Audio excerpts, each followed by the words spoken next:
મારી ગમતી પુસ્તકમાંથી એક વાત શેર કરશું તમને, ધ્યાનથી સાંભળજો. મનગમતી વ્યક્તિને સાચવી લેજો. આ ગુસ્સો, આ નારાજગી, આ ઈગો, આ સેલ્ફ રિસ્પેક્ટની મોટી મોટી વાતો બધું એમને એમ જ વહી જશે. માણસ જ નહીં હોય ત્યારે આ બધાનું તમે શું કરશો? ત્યારે તમારી મનગમતી વ્યક્તિ હતી ન હતી થઈ જશે, તમને ખબર પણ નહીં પડે.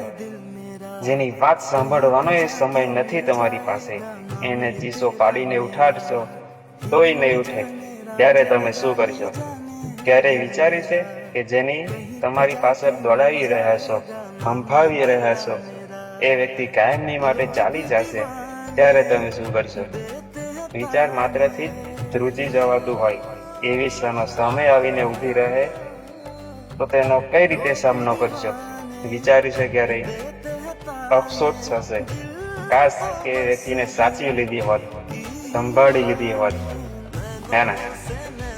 તો હજી મોડું નથી થયું, એ હજી ત્યાં જ છે, તમારી પાસે જ છે. એને સંભાળી લો અને સાંભળી લો.